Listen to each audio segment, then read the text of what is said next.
Hello and welcome everybody to some more Neo Monsters gameplay. Today we're looking at a bit of PvE gameplay from Showdown Tower because I was able to awake Arachnodrake during the anniversary, and I think he's pretty amazing in PvE especially. He's also decent in PvP, but he's really great in PvE. So this was the team I was using, and the goal was obviously to get the raw link sneak attack. It's a secret still to get that off. Kill 4 at once. Stealth monsters can be killed by the Lugazar. And then we have the guy whose name I'm just forgetting, who can kill Death Revenge monsters. And then it's some sweeping with Nature Ghoul and Angel Lion, Nova Drake, and some stun, and then a pretty much basic PvE endgame. It's very strong, lots of clones, piercing from Raven. So that's the team. And the gameplay I will be showing, I think it's mainly from floor 12, I think.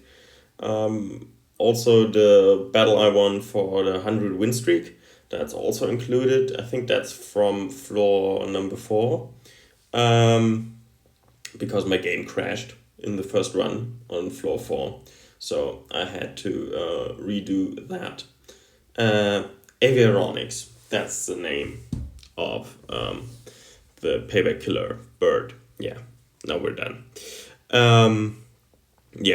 And I think in terms of trainers, I don't know which battles I have included here. I was able to avoid Occult, who's arguably the toughest battle. But I faced Jenna, the shop owner, and I faced Ursus. Those two are also very tough.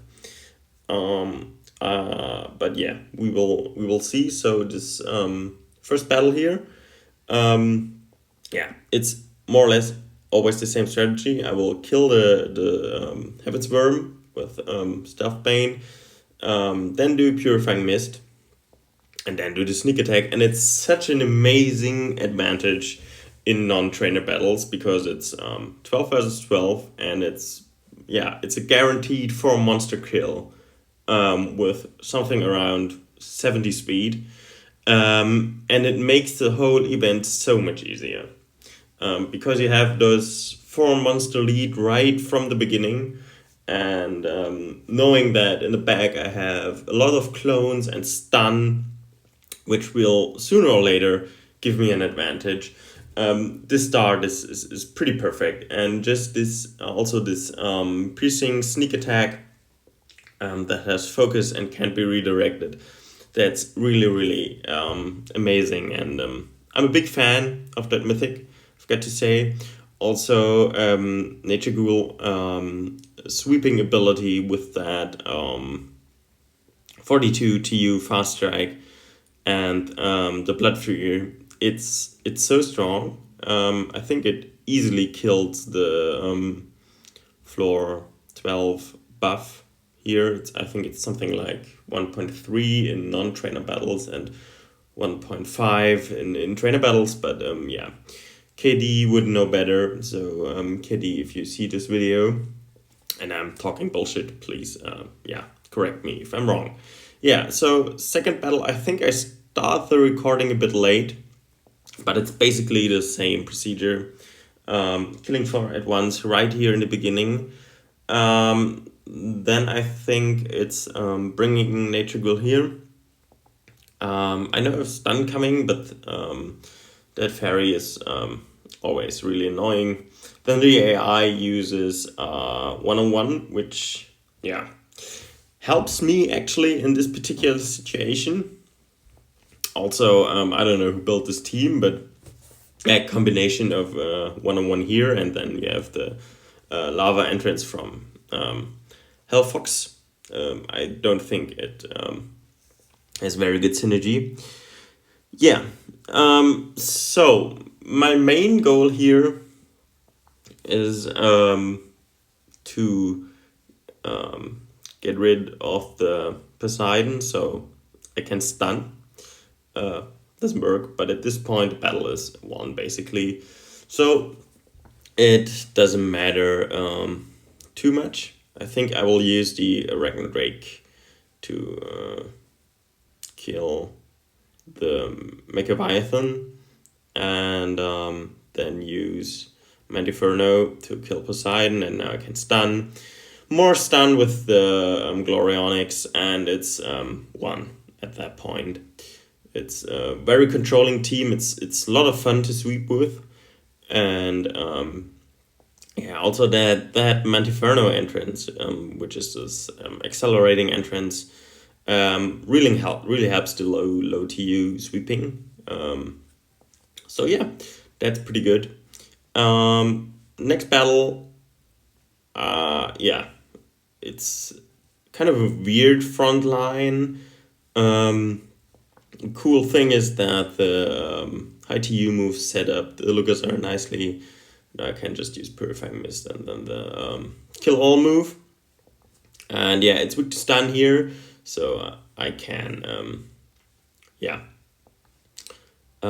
take control right away. I think I will use this Ultimate Drake second form to set up the Lugazar. And you can see it's basically still my front line, and we're at only, I think, 5 reinforcements of the opponent. And that's what the front line does in this event. And in general, it's a really good working PvE team, and Arachnodrake really improved this team a lot. So now it's just bringing this battle to an end. I think I will soul exchange for the stun here, which is pretty cool that Doflariel will get killed by the piercing sneak attack.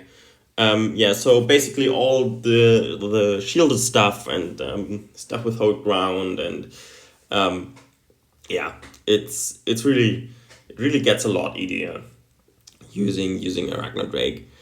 And yeah, I mean, it's a bit annoying here because they all have hold ground, and Flake Drake has the summoning Yuki ability, Snowfall. But yeah, weak to stun, and so it's easy to take control with Nova Drake here. Yeah, so that's also one. And now we're off to the next battle. Here, I see this Aura Dragon next, and I know they will get my cloned Arachnodrake. So what I'm trying to set up here is killing the Aura Dragon and then use the stealth entrance here against the enemy's monsters. I know I'm in stealth, so I'm not worried about the Purpura. I have Aviaronix next, so I'm not worried about the Nebel. So yeah, I can just kill it with Payback Killer here. And yeah, I think I will kill the Prismarix. Yeah. And now I can use Defang to kill the Moth and the Magus Dragon. Kill the Chromera. Now it gets a bit tough because my stun is relatively close, and Infernicorn, and yeah, here the Bovolcus doesn't die. I wanted to avoid the deathmatch, so I take that down. Yeah, it's played not ideally at this point because I think I ignored the Infernicorn for a bit too long, and yeah, which ultimately leads to it getting 2 turns in a row because of the stun. But in the end, Infernicon is a suicide sweeper, so usually it cannot kill more than 4 monsters and then it dies. So it's fine most of the time. And yeah, now we're just bringing that one home. I think this team is a bit tougher here, but it's great. It shows the ability. It really shows the ability of Arachnodrake because of that Camille, who would be incredibly annoying. She's annoying non-buffed. She's already pretty annoying non-buffed, but buffed. She becomes a nightmare. So yeah, I could easily avoid that with the setup and the secret skill. Yeah, Rhino, very strong monsters. You never like to see that because it gives you those annoying boxes. But yeah, I see an opportunity to kill the Scent and then Soul Exchange the box to get stun and send, which is pretty cool. I think I thought I played that very well. I was very proud in the moment I did that. And yeah, now I can kill the Rhino to charge the Bloodgrave. Is it Bloodgrave? Yeah, I think it's Bloodgrave. Yeah. Kill the Orca, and now I'm pretty much in control here. I need to kill the Sub King because the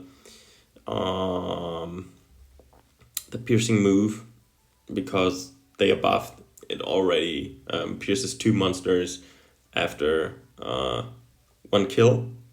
So that's needed to be avoided. And yeah, now I can just kill the Valza, and then I think I can stun the enemy right away here. Yeah, and now it's a 1 battle. So it's basically always the same pattern. If you watch the video, take control, stun the enemy, and then win the battle. Now we have the battle against Ursus. He has quite an annoying start, I think. I almost made a mistake here.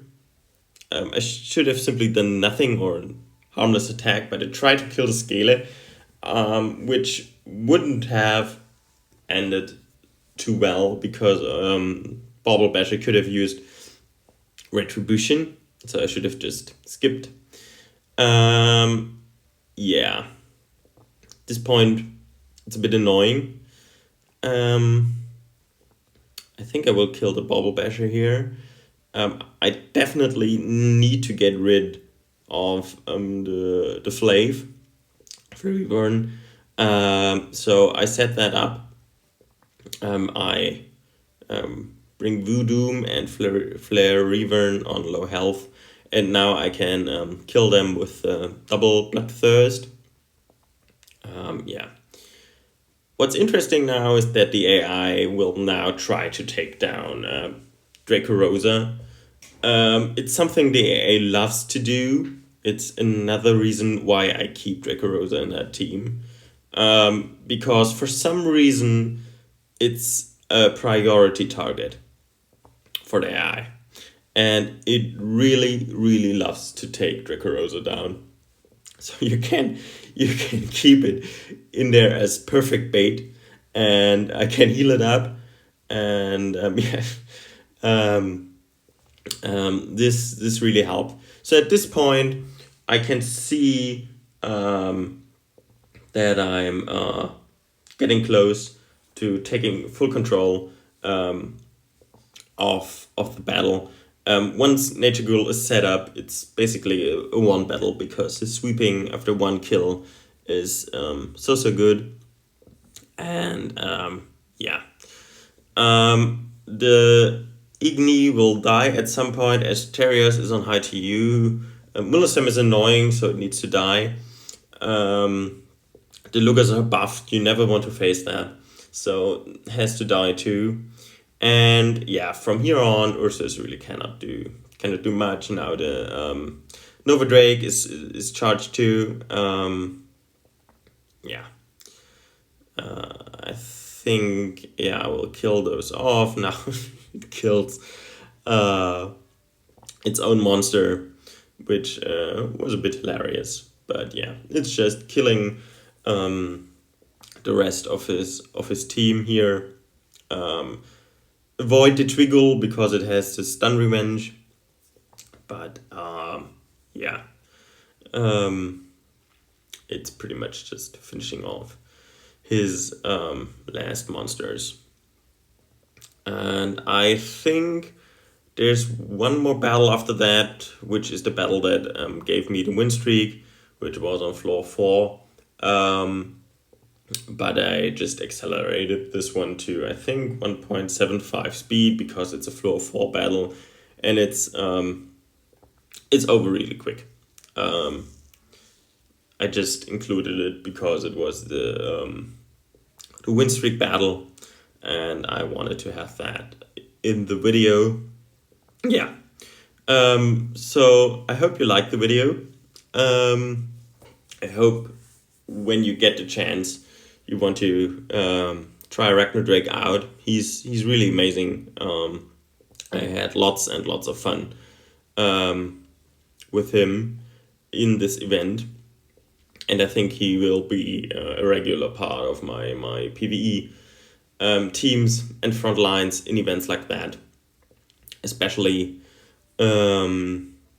because the SS is so powerful and so easy to set up in the end. And I think Jenna was also relatively comfortable because she's weak to stun, and with the Lugazar and Arachnodrake, you can just single out the stun protection, kill it, and then stun her and take control at a certain point. Ursus was also relatively okay. So yeah, Occult is always the big bad guy.